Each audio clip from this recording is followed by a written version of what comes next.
How did they open the calculator? Don't know.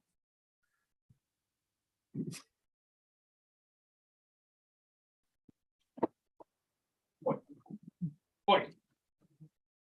Okay, so that's that.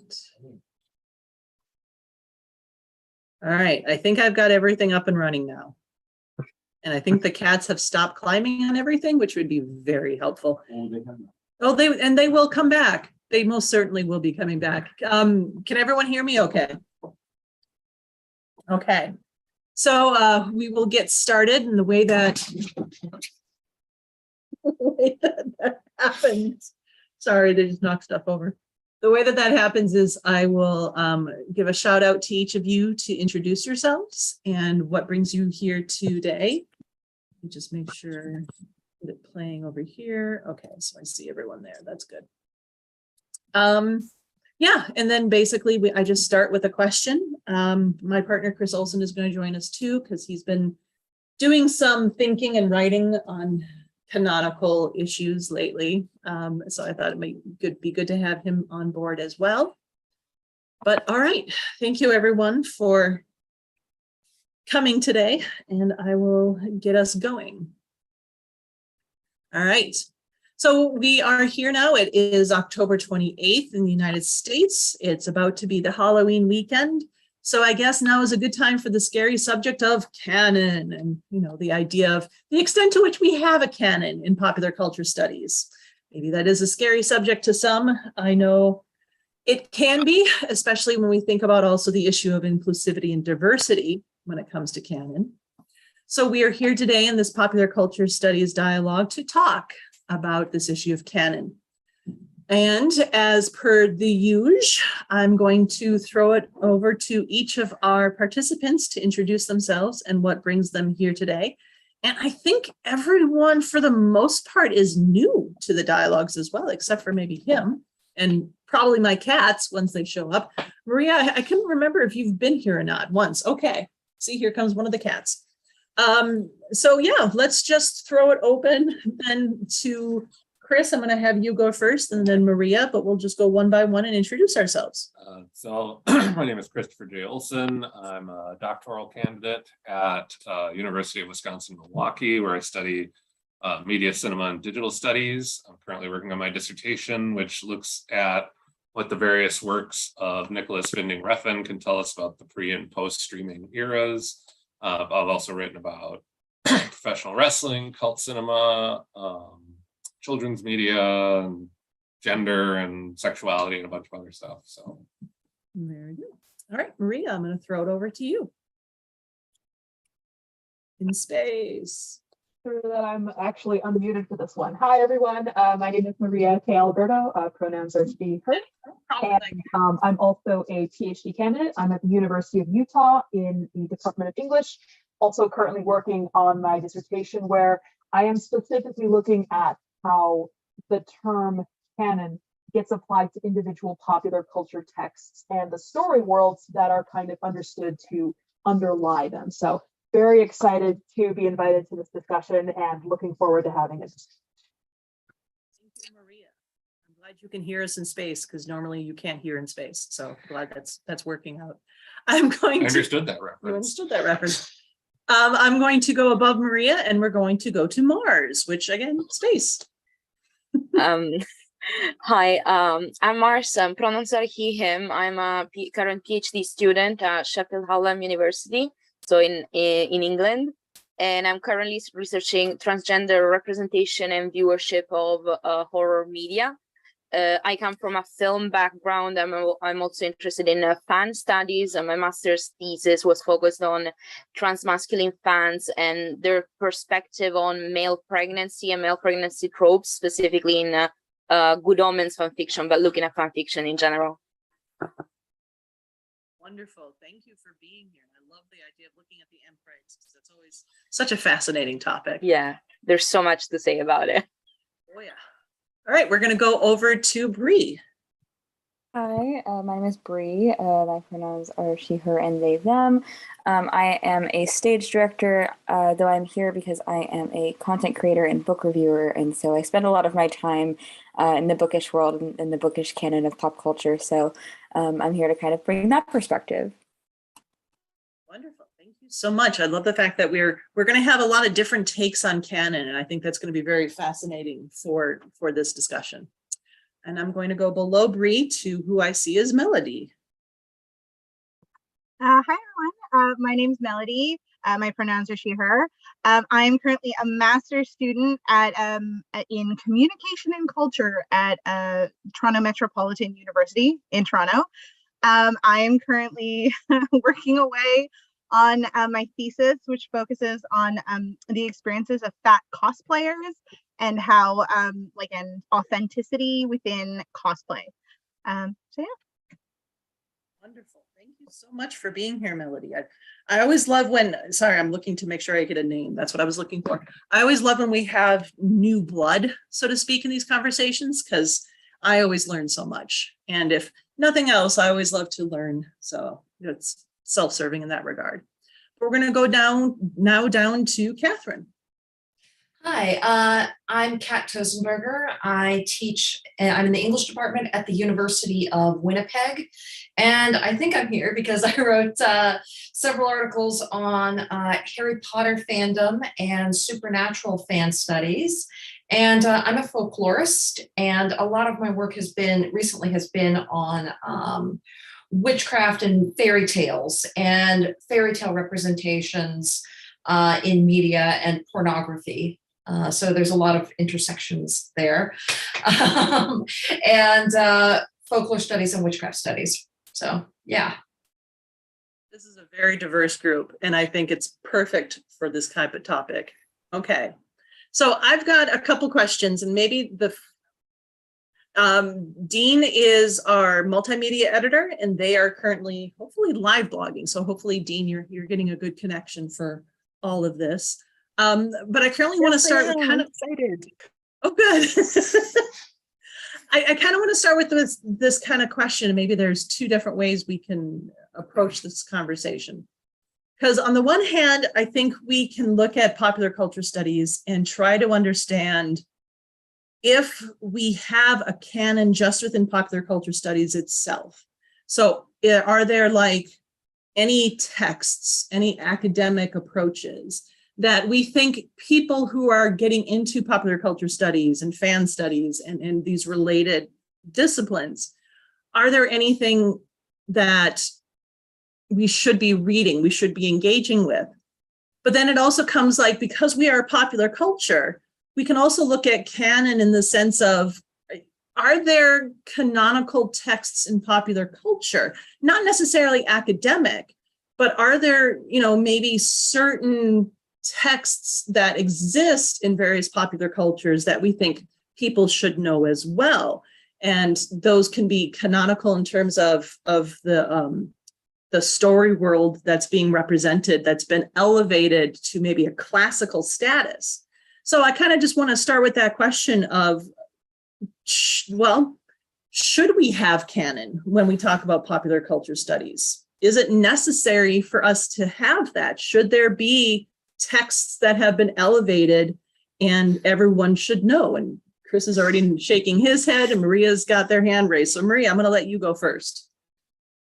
All right, so I want to say I'm so delighted because I feel like this is also one of the driving conversations I'm referencing, questions I'm asking in the dissertation. So at its core, I'm agreeing with the kind of head shake that we're seeing from Chris.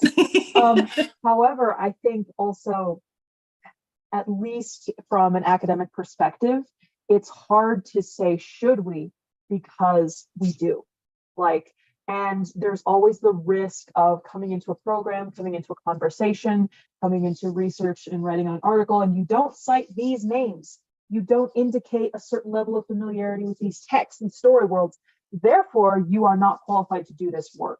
And that is, I have so many problems with that perspective. However, popular culture studies as a field, my thinking about that is it's still new enough. It is still being compared enough to more established fields that in order to kind of make ourselves legible to scholars who are purely in film studies, but doing avant-garde work, we're studying that canon. If we don't have a canon to match them, how is this field even legible? So I guess just to kind of complicate that question rather than throwing out a yes or a no. Is that what you were thinking, Chris? Sort of. I mean, I think when we talk about a canon within popular culture studies, I think we do have a lot of canonical texts. I mean, every MPCA, there's always papers about Buffy the Vampire Slayer. There's always papers about Harry Potter or the MCU. You know, these are kind of, because they're so high profile and because so many people within academia have been talking about these things for so long, and not just within academia, but in, you know, general populace as well, those kinds of things have emerged as like the canonical text, the texts that, you know, are big reference points. Doctor Who, I think, is another one. You know, we see these texts sort of emerging. But for me, as someone who has this attitude of let's tear the walls down, you know, when it comes to academia, why have a canon? Why, you know, why not just, it's popular culture encompasses so much stuff, you know, from the film, like my Blu-ray collection, which you can't see off screen, is just full of old like cult media. And, you know, there's a big group of people that love that kind of stuff. Or if you look on like YouTube and all the channels where people are talking about different action figures or whatnot, you know, popular culture just encompasses so much.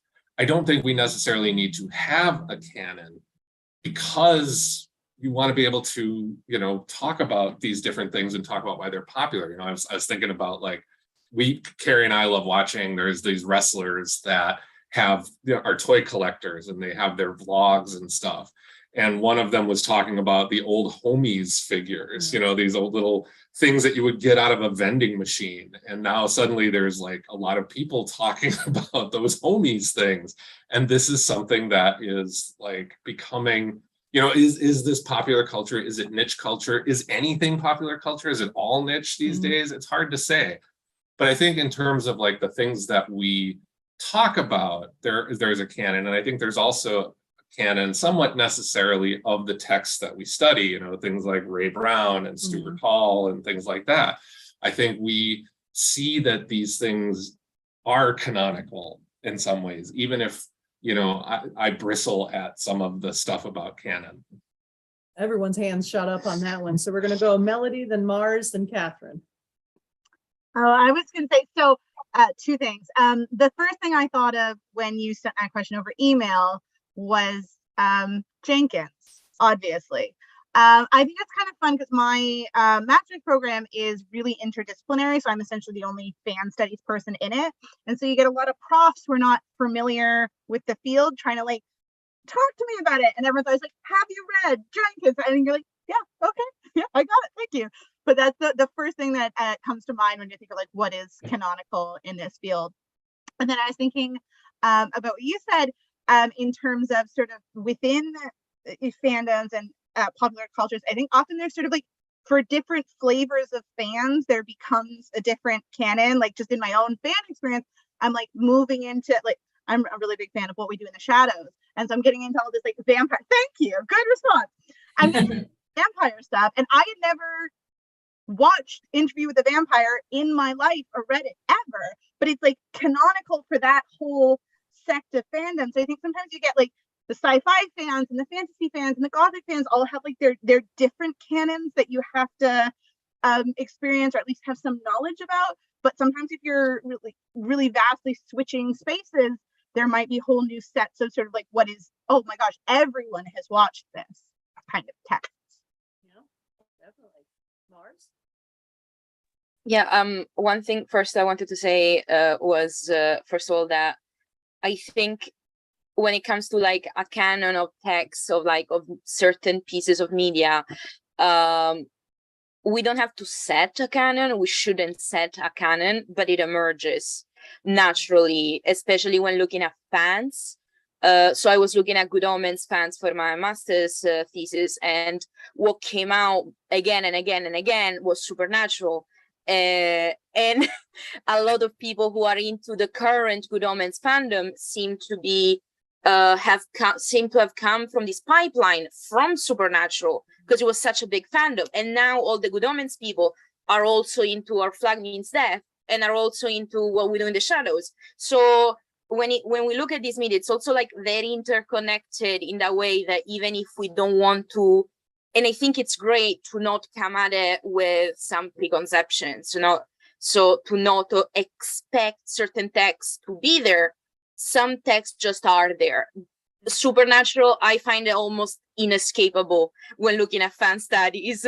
And the other one, and it's like, of course, I used to be a big Supernatural fan, like since day one almost. But the other one that I've personally never partook in as a viewer, but I've ended up having to learn a lot about, was Star Trek. When we look at fan studies, we can't ignore the importance Star Trek has had, not because it's important, because it's a canonical text, but because that fandom has triggered such a huge, like, it invented MPREG basically, so we can't not look at it. So I think there's that element there. That's a good point. Catherine? I really liked, I meant to say my pronouns are she, her, but Maria, I agree with everything. I've been nodding along with everything everyone's been saying. Maria, I really liked your comment on legibility, because that's such a thing. You know, if you're trying to explain a field, and popular cultural studies is relatively new, fan studies is relatively new, and you're trying to make your field legible, if you're trying to explain it, again, to somebody in a different field, then it helps to have at least a couple Venn diagram things that you can point to and say, okay, this, this, and this.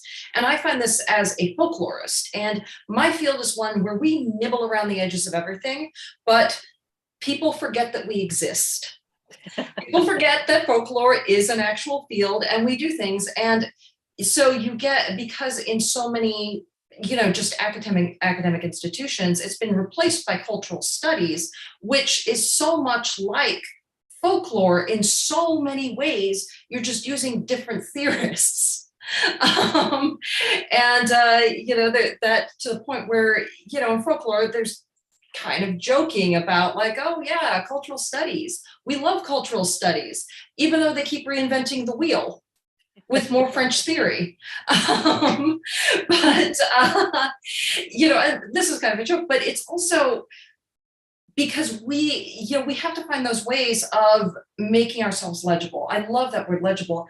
And Mars, what you were saying about there is a pipeline, there are certain almost branches that you can see spreading out, and different spaces and different ideas of what counts as canon, based on very highly specific communities. Okay, and I think you're absolutely, because for a long time, like anybody who was on Tumblr will remember, if you were on Tumblr at a certain point, you will remember, yeah, I can tell Tumblrinas here, the Tumblrites.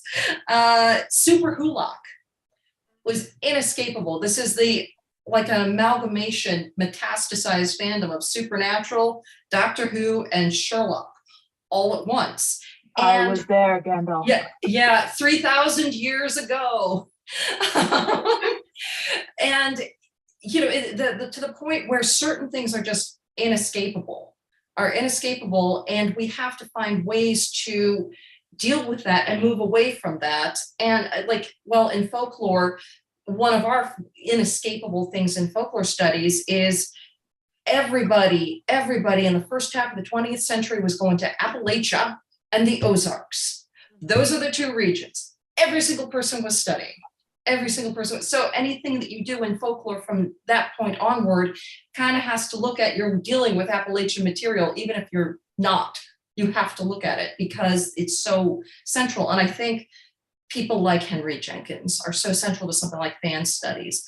Certain theorists are so central to popular cultural studies in general, that just as a way of articulating ourselves within an academic community, we don't have to call it canon, but it kind of functions that way. Yeah. Bree? Yeah, I was Super Hulak is such a flashback and a horrifying one at that. But I think the interesting thing about pop culture canon is culture itself is defined by community.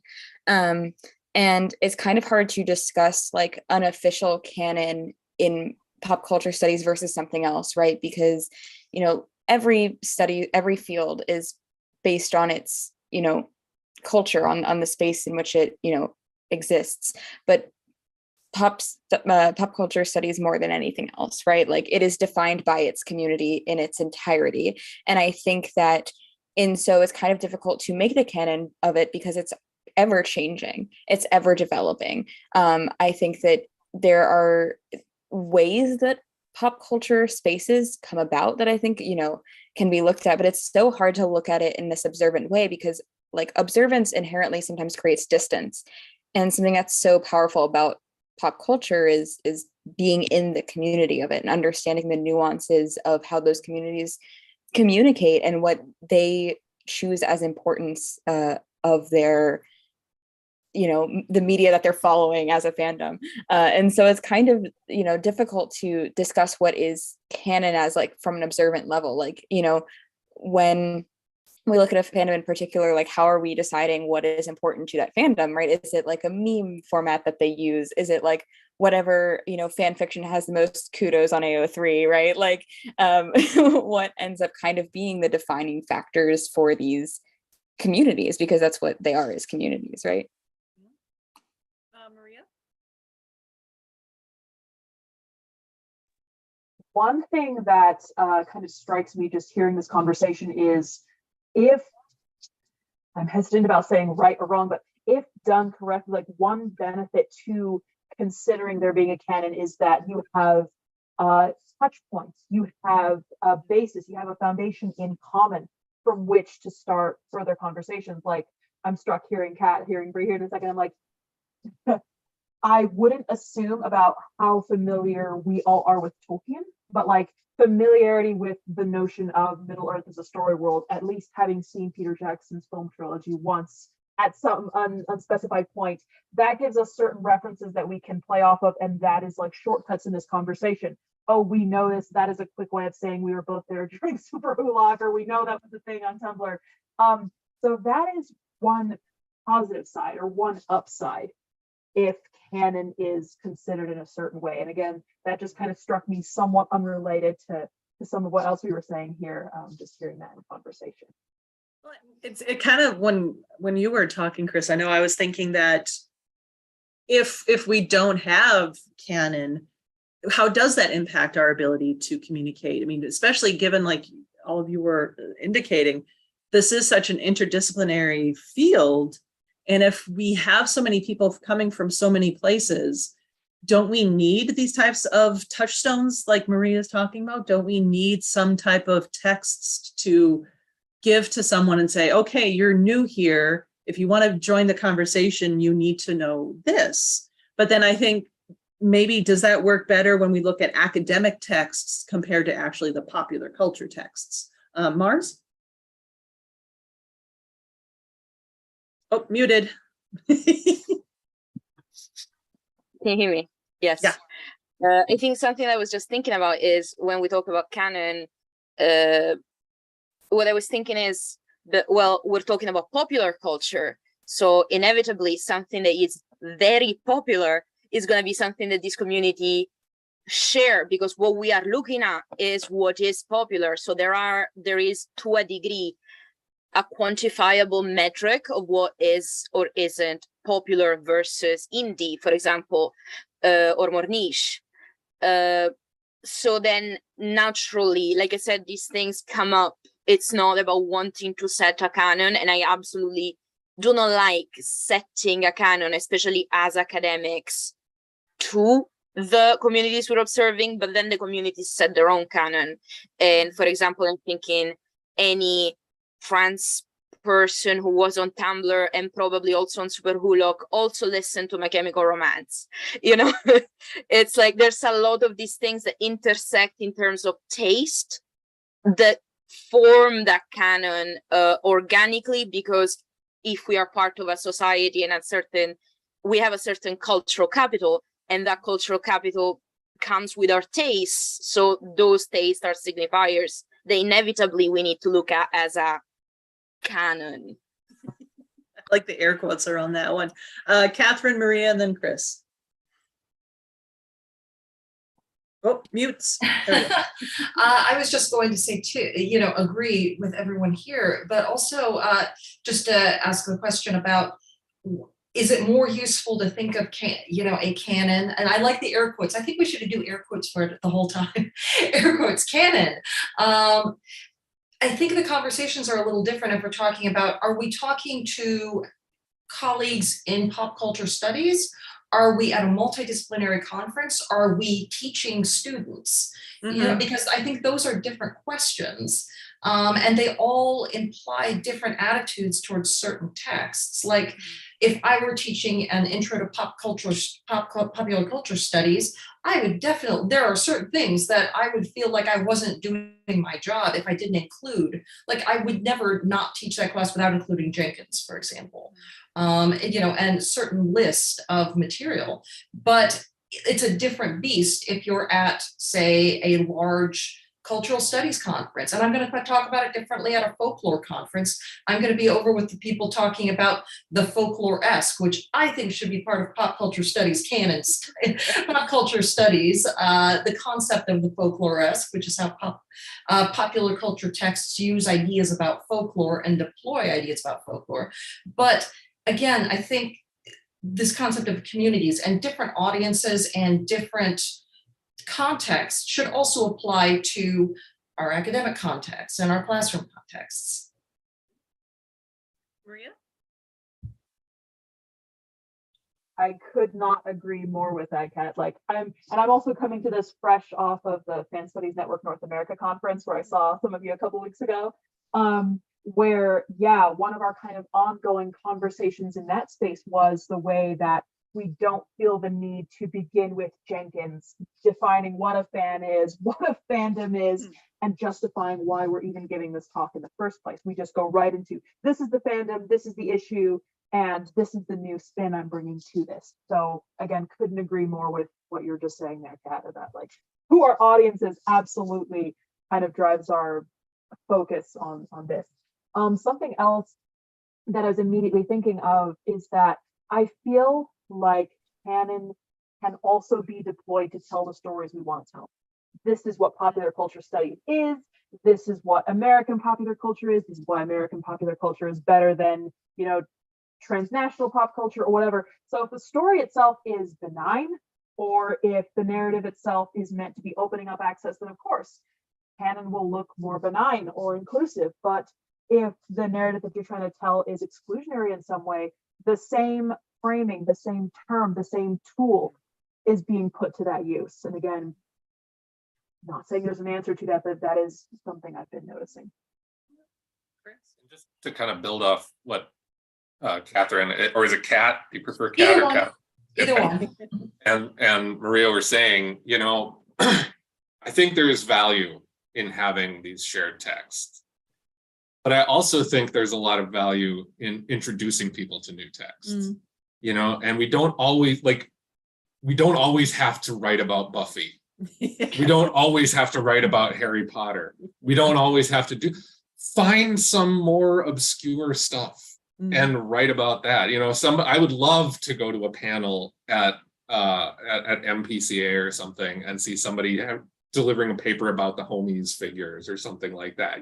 These things that maybe everybody doesn't know about, because part of our job as academics and as scholars is teaching people about things. And so, rather than get mired in sort of the canonical, and I'll put those in big air quotes, the canonical text, find new stuff or old stuff that maybe people don't know a lot about. And bring that to the people. And I think part of what drives that for me, I come from, I don't consider myself an academic or a scholar, even as I'm finishing up my doctoral work. I just don't feel like I fit into this world, but I come from a a background of reading a lot of film criticism, because I'm a film guy. I love movies and I've read a lot of film criticism. And part of one of my favorite things about film criticism is reading something about a film that I've never heard of, regardless of whether the critic liked it or not, and reading about it and then finding it and looking at it for myself. And I think part of what we need to do these days is think about that, because, and this may be overblown, but culture has become so fragmented now because of the internet. We talked about communities, and we have all these little niche communities. And, there isn't like my mom has never heard of Our Flag Means Death, but there's a small group of people that, and myself included in that group of people, that love it and think it's really funny, and think it's great. But there are other people that have never heard of it. I'm somebody who, and I'm sure I don't know how everybody here will react to this, but I'm somebody who reads a lot or watches a lot of professional wrestling. And not just WWE or just AEW, but the indies and stuff. And so there are wrestlers that are big on the indie scene, but maybe the majority of WWE viewers has never heard of them. And it's important to sort of shine a light on these things and be like, these things are popular, maybe not widely popular, but they're popular. So I think it's important to move beyond the canon and get into those cracks and crevices and those nooks and crannies and things and highlight stuff that maybe doesn't get highlighted a lot. It's kind of interesting, because I also think when you're saying moving beyond the canon and looking more at the niche, it's almost like instead of thinking canon, maybe we need to be thinking fanon. I don't know. I'm just going to throw that out there. Melody, and then Maria, and then Bree. I was sort of thinking, based on what you're saying about taste Mars, and then I think it fits in well with what you're saying, Chris, is I have an interesting connection to Super Hulock, which is I was fresh on Tumblr in 2012. I came from Sherlock, and I had never seen Doctor Who or Supernatural in my life. And so it was I like this one. If everyone's connecting them, maybe I should try the others out. And so I think it kind of connects into what you said, Chris, about, introducing people to new things and sort of pulling people in. And I know that those two are not the niche we want to shine a light on, but I do think canon also has value just in terms of connecting people with things that they might like and connect with. And it's kind of what is it? Every day, 10,000 people learn about the thing everyone knows rule. Is that there's always going to be someone who has somehow never heard of Supernatural. And so sometimes this idea of canon, or what's the basis, what are the things that often fit together, can just be helpful for introducing people to new things, both in terms of fandom, but also academically as a newer student.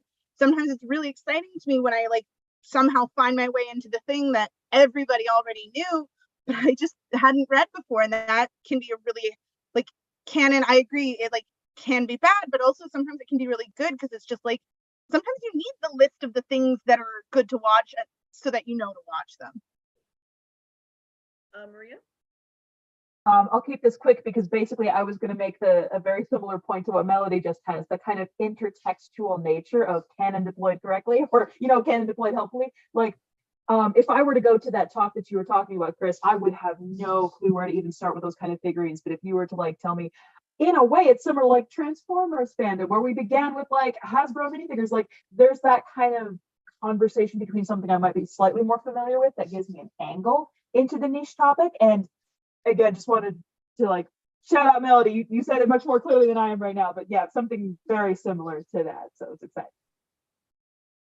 Bree? Yeah, okay, this is such a great jumping off point of I've loved everything that you guys have said. I'm yes. And Maria, back to something else that you were saying earlier about how the media itself informs the tools of the fandom.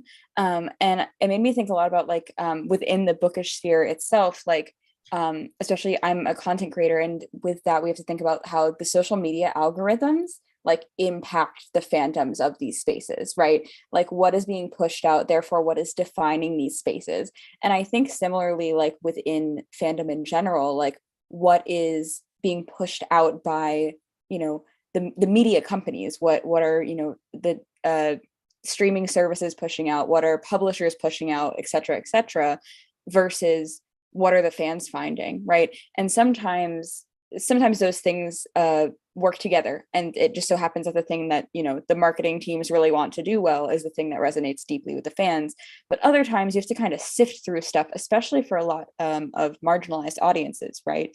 Like, I think a lot of times I can talk about the book talk space. If I'm sure you guys have been to like a bookstore in recent years and have seen the book talk table, and it's like Colleen Hoover and like a bunch of, you know, straight white cis romance books or whatnot, right? And if you really spend time on the book talk space and dig through, you will find incredibly diverse communities that are very passionate about more quote unquote niche content, right? You can easily find Black book talk, queer book talk, trans book talk, et cetera, and find really specific communities. I myself am part of, you know, Jewish book talk and queer book talk, and it's fantastic and wonderful.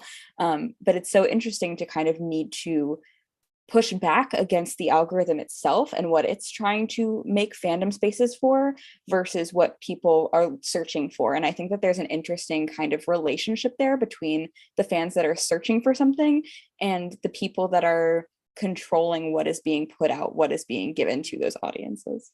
Yeah. Mars? Yeah, this is somewhat related to what you were saying about like the algorithm, because when I was thinking about like this interconnectedness, of course, of fandoms and of like canon of how fans move from one thing to the other because they like this thing and everyone else who like it also likes something else. I think on TikTok specifically, because I spend a lot of my time on like TikTok fandom spaces, the algorithm works in a very specific way where it's a bit more mysterious and it just shows you things. And I think it's interesting that, like, of course, I've been actively working against it because otherwise it's just going to show you this very standardized cis straight white you know, romance thing, and it's not just on book talk, because I'm way more into like the podcast area of like fans, and especially narrative podcasts. And this is something else that I've noticed when it comes to popular culture with podcasts. It's way more smaller independent productions. I'm thinking the big one, the Canon narrative podcast is Night Vale, and it's which I love, and it's the Magnus Archives, which I also love.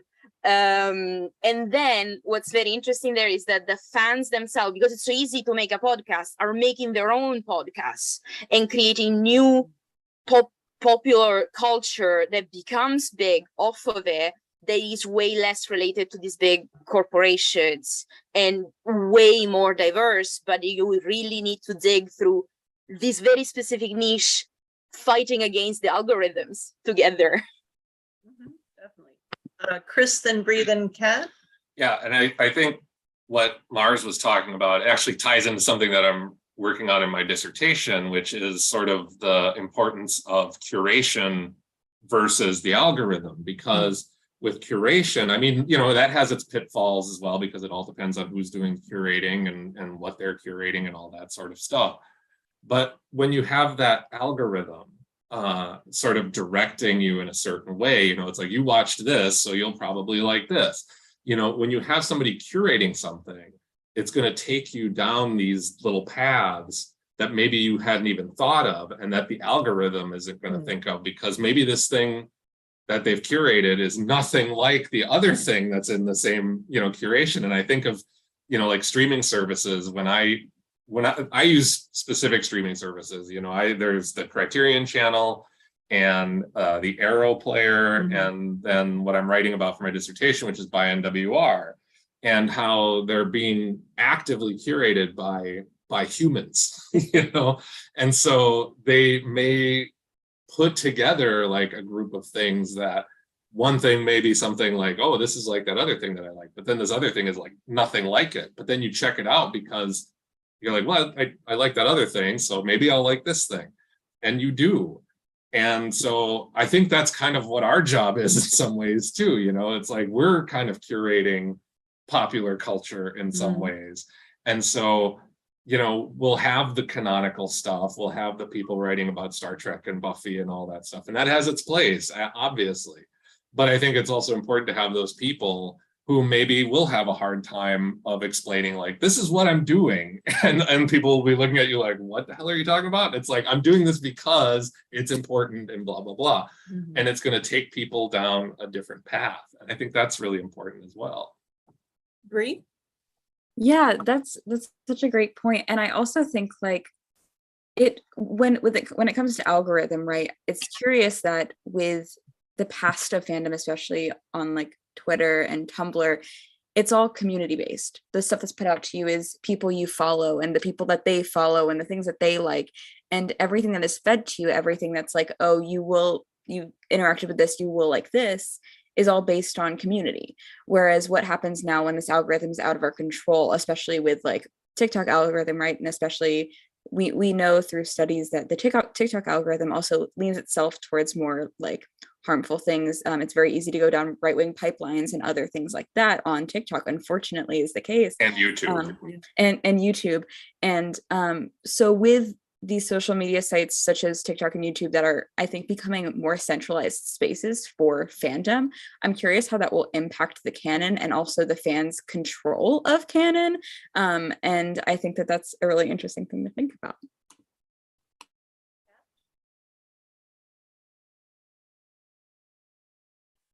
Catherine? Oh, yeah, that's exactly, I was just going to say, follow up on that as well, that because Tumblr, so much of the stuff that comes out about Tumblr as a social media website is, it doesn't have an algorithm. It does not, like you were saying, like Bree was saying, it is pure chronological. Now, sometimes you'll get suggestions, but you have a choice in it, and there is no algorithm. And this is why so many articles have come out saying, what was that one, soft, sad freaks on an unprofitable website are keeping the soul of the internet alive.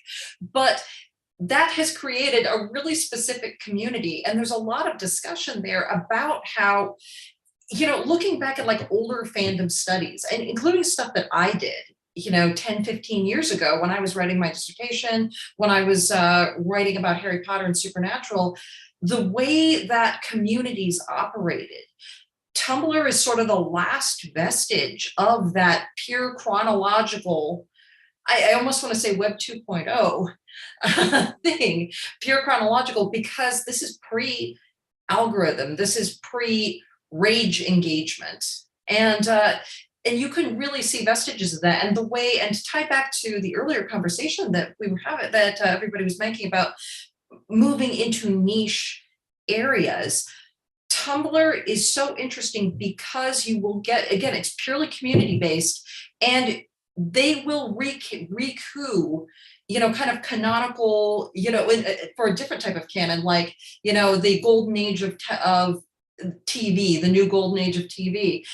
Tumblr has a very interesting relationship to the show Breaking Bad. Maria, you know what I'm talking about here. So do you, Mark. You all know what I'm talking about. Yo, Mr. White. There's an entire genre of posts that sprang up. This is like 5-10 years after the show has been off the air. And there's this entire sort of story world of Breaking Bad and what is going on in Breaking Bad that has nothing to do with the TV show Breaking Bad. And this is an ongoing joke about how people are getting into Breaking Bad and saying, oh, wow, this is not what Tumblr posts led me to expect. And just that there is this entire community that's based on reshaping. Exactly. Yeah. My favorite was there was that great post. Somebody made a post. Is it okay for trans men to say bitch? And somebody's like, well, what else is Jesse Pinkman going to say? And this is a very specific form of community engagement and community shaping and taking. Now, we've been talking about in fan studies for, decades about how, audiences that are marginalized in some way by gender identification, by sexuality, taking these canonical sci-fi texts like Star Trek and reworking them. That's been a standard thing, but you still see that is still happening in these spaces. And I think, a non-algorithm space like Tumblr makes it easier to see. So yeah. Maria, and then we'll go down the line. If I may be permitted or forgiven one more Tumblr reference, I just came here to have a good time and I'm feeling so attacked right now. All the Tumblr references here. But also, and this may sound reductive, and of course, like let me know if I can rework this better. But I feel like one way of thinking about canon, both in terms of like the academic side, which texts you read, you teach, you reference, etc., and then the actual shows and the fan objects themselves, is to think about canon is canon for a reason. Jenkins was the one, Camille Bacon-Smith, they were the ones who were daring to break into writing about this type of audience, this type of audience engagement. So, of course, if they're the first ones or some of the first ones doing it, they are going to be considered the foundation of this field. But it's not necessarily due, how do I say this without sounding critical? It's not a commentary on the quality of their work or the soundness of their methodologies. It's that they were first. Star Trek, you go back and you watch that and you go, that's an interesting episode viewed from 2022, I'll tell you that. And it's not, again, not necessarily a commentary on the quality of the television you're watching. It's the first one out there. It is what women fans decided that they were going to pick up and champion for further seasons and further renewal. So thinking about the canon as something that exists because it's what was there, I think kind of throws this light on the way we've been kind of thinking about canon as something created, something curated, whatever that verb may be. It's drawing from a specific pool of what survived, of what was found, what was first. And I just think that that's also something worth kind of reiterating in this moment as we're thinking about kind of what canon is and what purposes it serves. Like, obviously right now we can start judging on the quality of Our Flag Means Death. It's no longer the only gay show, or what have you. We can start looking at quality because it's not the only one. We have a variety of podcasts to choose from. We have a variety, and this of course is a problem on its own, we have a variety of platforms that are streaming different types of shows. We don't have to tune in to our television at a specific time on a specific channel, or it's gone forever, or we tape it, God. They're just, the context is different.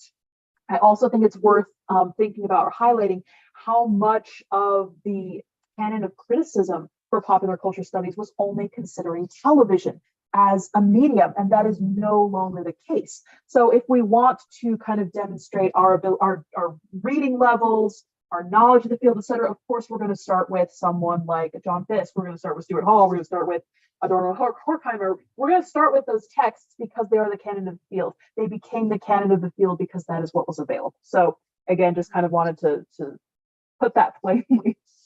Yeah. I mean, just because something is canon doesn't mean it's right.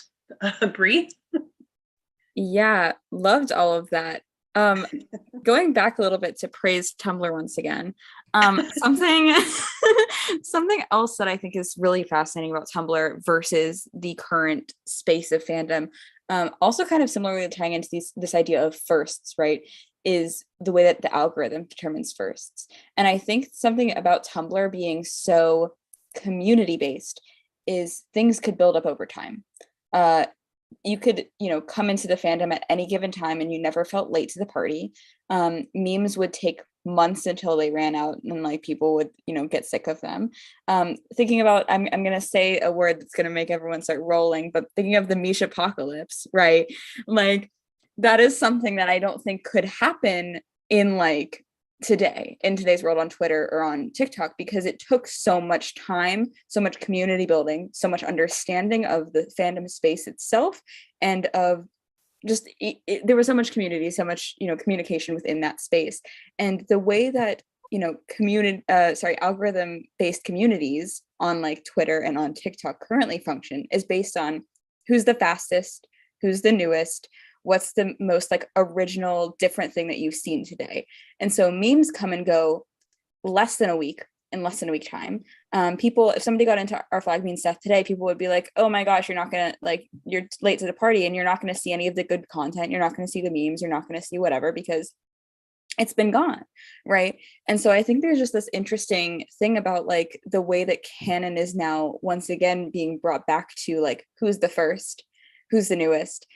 Whereas I think the thing about Tumblr being community-based is when it was put in the hands of the fans and the community itself, there was this interest in like long-term building community. and really creating a space in which it was like, things could take time and things could, manifest and marinate and really build up. Whereas now, because things are so algorithm centric, it's gone back to this, like, we have to enjoy things because it's the first thing. And if we don't get on top of this thing right now, it's gone before our eyes, right? Putting the pop back into popular in a sense. Melody?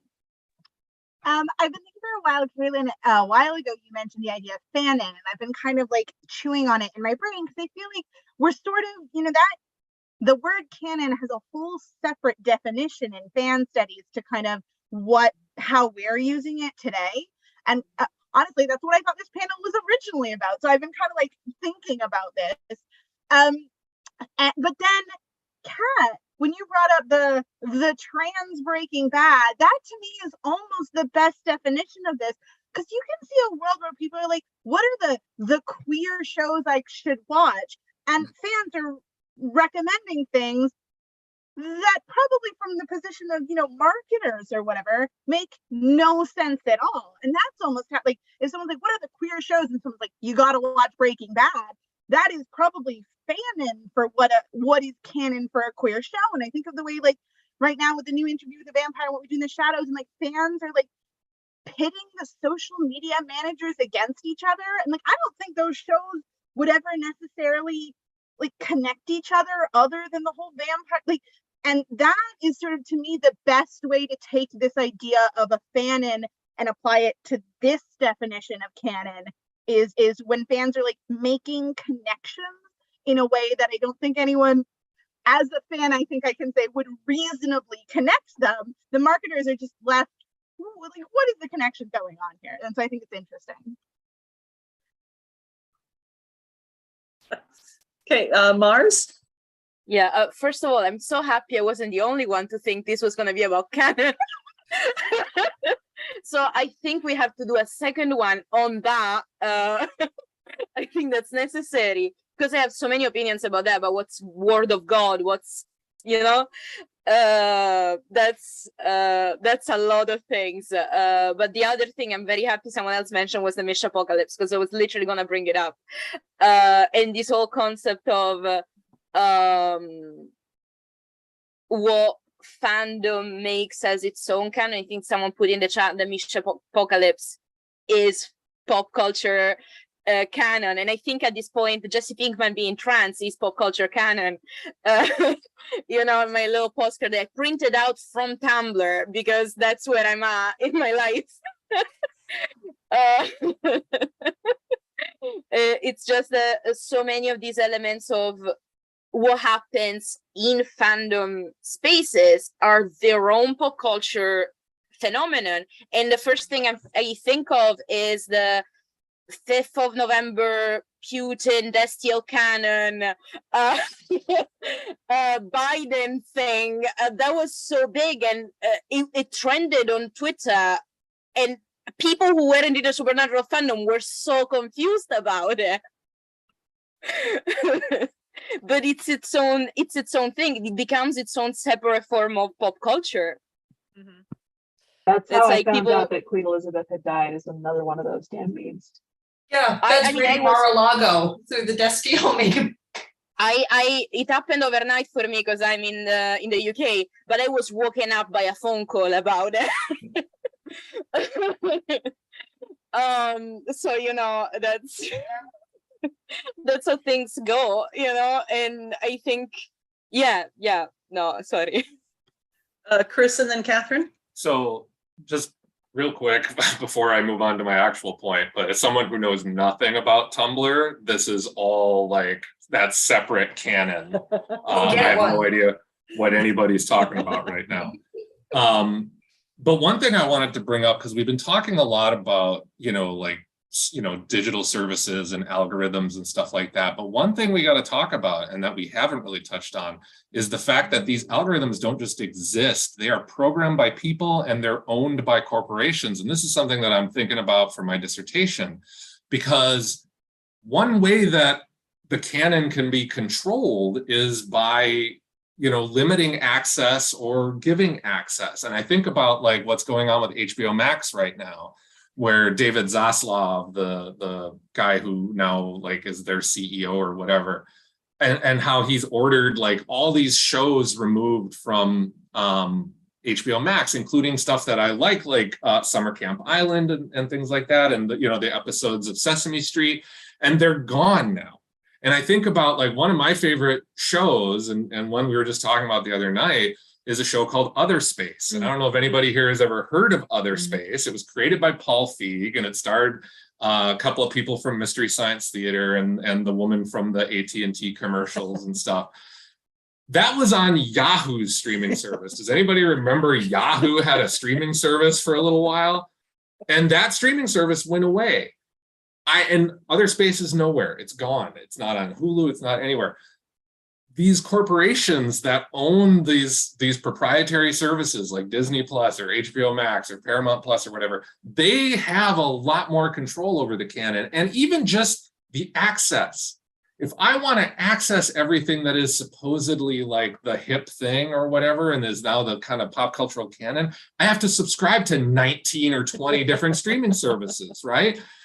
And I saw somebody on Twitter, I don't remember who it was. I think it was maybe Matt Solar Seitz or Scott Tobias, some film critic, was talking about how happy they were that now all of like visual culture, television and movies and stuff is like video games, where it's like you're either an Xbox person or you're a Nintendo person. Now you're either an HBO Max person or a Disney Plus person or whatever. And it's all like really changing our relationship with popular culture in a lot of ways because of the way that people can either suppress something or allow access to it. I just wanted to bring that up because I think it's an important aspect to all this, is the political economic structures that underlie all this stuff. Yeah. We're coming up to the close here. So Catherine, I'm gonna let you go, and then we'll probably do a wrap-up discussion. So Catherine? Yeah, I was just going to, going off of what Chris, you just said, and several other people have been saying too, is that, this has been part of the conversation about pop culture studies since the beginning, as well as folklore, because it's always so profoundly intertwined with corporate media. This is Adorno, this is Horkheimer saying, and this is what people like Henry Jenkins were trying to kind of push back against with, as treating the audience as active creative agents instead of just passive dupes of evil corporations. And the other that deep intertwining has been key to the entire field, I think, and analyzing that. And folklore, we're kind of the same way, because for a long time there was, no, we're not going to touch that because it's corporate. But by the way we understand folklore and how it works, no, this is how people interact. This is a prime vector for how people use folklore, and people circulate folklore both in fandoms and through films and through pop culture is how a lot of folklore circulates. And tying into that, it's so interesting to see, again, since the day, if you're reading older fan studies stuff or pop culture studies stuff, the days of, Star Trek through to Web 2.0, pre-social media, pre-algorithm, to now the algorithm. And the thing that I find most interesting is it still freaks me out that people can just tweet David Jenkins, who's the showrunner of it. People can just tweet Taika Waititi, and he unfortunately keeps encouraging them. Not unfortunately, I do what he wants, but part of me is just going, why are you doing that? Do that. You stay back. You don't do that. And but these relationships are constantly under discussion and negotiation, and the evil corporation versus the fans has been, a narrative for like a long time. And academics versus the fans versus pop culture fans was a thing for a long time until fan studies came along. And so this is the through line for the entire field. And if anything, that could be a canon. Mars, and then I got a wrap-up question I want to make sure I get to.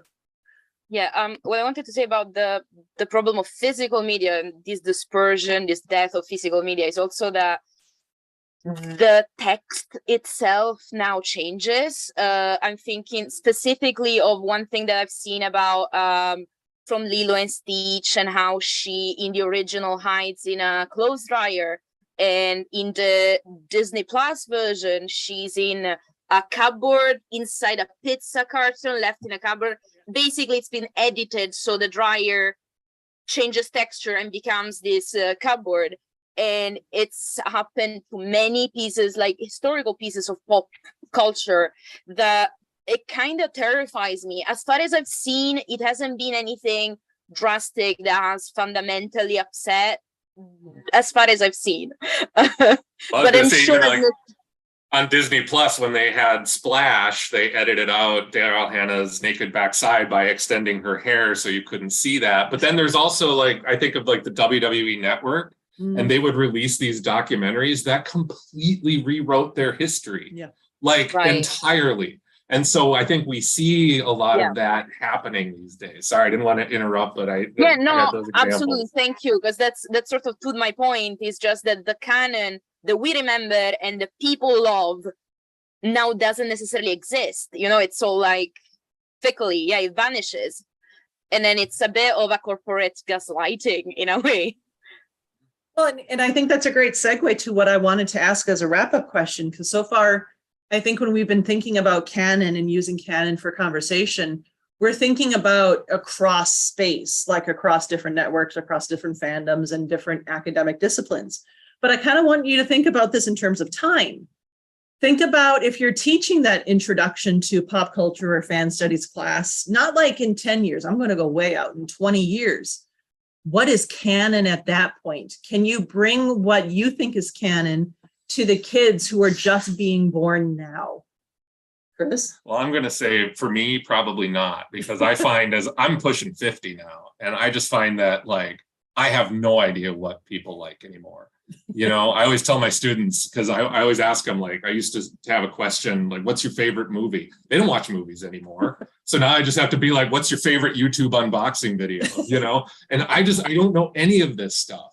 And so for me, it's like, I have to sort of think about, you know, I have to take these texts and be like, this is something that was very foundational, and here's why, and try to teach it that way and put it into its historical context. You know, I have to do like what the curators on like Criterion or Arrow or something do, where I have to take something and put it into its historical context, because what's canon for me is not canon for the kids that are being born now and all that stuff. And it's not going to be canon for them in 20 years, you know, whatever. Like I always think of, and this is going to, you know, this is a canon for me, but probably for nobody else, but I always think of like the Max Headroom movie, where they had the blipvertisements, which were like these 10-second advertisements that were so like overwhelming, they made people explode. And I'm just like, that's where we're at right now, you know? And we're at the blipvertisements, and what are these kids going to be like, you know, downloading into their brain chips that they have implanted when Elon Musk, you know, takes over everything or whatever. So I don't know. It's just going to be very difficult for me as someone who is at my age. It's going to be very difficult for me to kind of like figure out, like, how do I integrate this canon into their lives? Bree and yeah, it's interesting because we talk about space and time as though they're separate things in this conversation, but I think in a lot of ways they're the same, right? Like this space has developed so much. Yeah, wibbly wobbly tiny mommy, exactly. Thank you.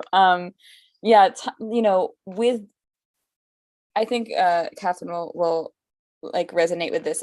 You know, when we think about like myth and legend and folklore, it is all exactly reflective of the culture in which it takes place. And I think, in its time. And I think it's the same thing within canon, within, you know, fan spaces. And it is incredibly defined by the space and the time in which it takes place. And especially because time is so heavily influencing the platforms, the spaces in which these conversations happen, in which the media is presented to us in the first place, I think it's so impossible to predict, because we're inherently going to be put in an entirely different society. Like 20 years from now is an entirely different world. It's not just an entirely different time. And so I think it's difficult to say how the canon now is going to relate to that canon, other than the fact that it's going to reflect space and time in the same way. But yeah, I think especially because we were talking about this whole time, the shift from Tumblr to Twitter and TikTok, and from movies to YouTube, right? And so in 20 years, it's going to look so different, and therefore even the concept of canon might be an entirely different ballpark. So yeah. Melody? It's funny because the first thing I thought of when you asked that question was the dumb joke. Well, but everything changes except for death taxes and Star Trek fangirls. Like, I think there are, in some ways, that like there are some things that I do think will continue, and I do think will be relevant in 20 years. And it kind of goes me off in two directions, which is the first one. I think there's something about stories, at least when we're talking about like fictional canon, that are like, in humans like them. We're still talking about Romeo and Juliet. We're still talking about Sherlock Holmes hundreds and hundreds of years later. So there's got to be something about certain stories that just like people really like. But then it got me in the other direction of this whole, the trend towards Disney re-upping all their movies, doing the live action movies, re-upping everything for each new generation every 20 years, that it's like there's also value in keeping some of these stories around for corporations.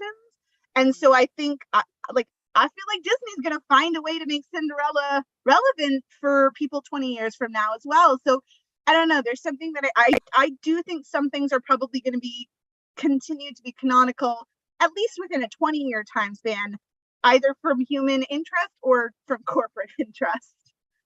I could see a virtual reality Cinderella experience very easily. Or her as an influencer of some sort. Yeah.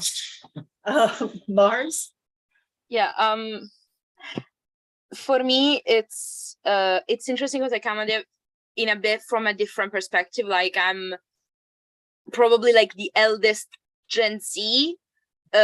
So for me, for example, Star Trek, ironically, is the first thing that came to my mind as an example of what I consider now pop culture history, but not necessarily pop culture in a strictly what is relevant and hot today. It's definitely something as canon that we need to keep looking at, but younger people who go into fan spaces, who go into pop culture, get into Star Trek when they start looking at what came first, what should I learn, what should I see, that isn't what's hot on my TikTok page now. So it's like, I think there's this distinction to be, I'm not doubting that there aren't Star Trek shows on right now, but definitely there's social capital. They're like the relevance to youths is different. And I think there is this distinction in like a lot of things. We're gonna start talking about pop culture history in a more defined way. Catherine? Yeah, I was just going to say too that audiences are making their own connections too and asserting their own sense of history. Because one of the things that because there was a discussion after November 5th happened, there was a whole discussion on Tumblr. This, Chris, I'm about your age. I'm pushing 52, and the only reason I'm still current is because Tumblr. But there was a discussion. Has any other fandom had a November 5th? And somebody responded, and this has become the kind of standard answer: no, not since 1960s Housewives saw the first airing of Amok Time. And that assertion of a continuous history, that these are particular turning points in a kind of audience relationship, a fanish audience relationship. And I also think that there's something to be said, because now, for at least fan studies in a way, for pop cultural studies, the creation of archive of our own. Now we have an actual archive that can be searched. We can get statistics. You don't have to search around for, you don't have to go to the random universities that might have somebody's collection of Star Trek scenes or whatever. Now we have a centralized archive. And I think that is going to become a massive resource for any scholars now and 20 years in the future, wanting to see what kind of engagement audiences we're having, because you can track it. You can see how many stories exist for a given fandom and how often they're posted. So yeah, that archival process that the internet has allowed us is going to give us a much different perspective, I think, on history. And Maria, for the last word on this discussion today. No pressure. This is fine. Better be good. tell you. So Kat, I was also just thinking about how like their open doors project is kind of saving things that were not originating on AO3, but now we also have that. Also, a couple of weeks ago, I think it was, they talked about opening up new partnerships to preserve and scan like physical zines, and I just lost my mind over that. That was amazing. But so that like there's that additional kind of the way that they are archiving other archives that feels very important. Just wanted to kind of bring that up. But in terms of if I had to pick a text that I thought would be worth bringing up or teaching as a moment in popular culture canon 20 years down the line, what comes to mind to me is The Untamed, 2019 drama, Chinese drama, that at least from this, and it's not been that long in just in chronological terms, but we've seen an explosion of awareness, at least in markets that would not have known before, of Danmei, of BL, of specifically queer shows and queer media that has kind of followed, like that has existed for a long time, but like Western markets, US markets, UK, did not know as much about these.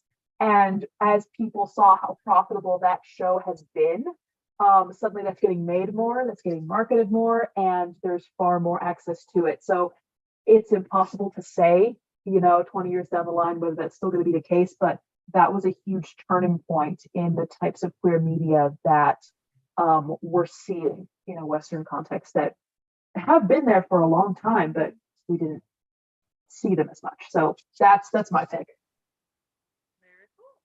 Well, I want to thank you all for coming in and having this conversation. I think it was actually really fascinating, especially considering the different takes on canon in relationship to popular culture and popular culture studies. And I do think we'll definitely have a conversation at some point about the other ways of looking at canon in relationship to headcanon, in relationship to fanon, and what that maybe says now about the relationship between fans and content producers, and just the whole idea of everything being content now as well. But thank you for everyone for coming in, and I hope you all have a lovely Halloween weekend and get a lot of candy. Thank you so much for having us. Of course. Thank you. Thank you. Bye. You end it for me, please. I have a cat in my arm and he does not want to get down, or she doesn't want to get down.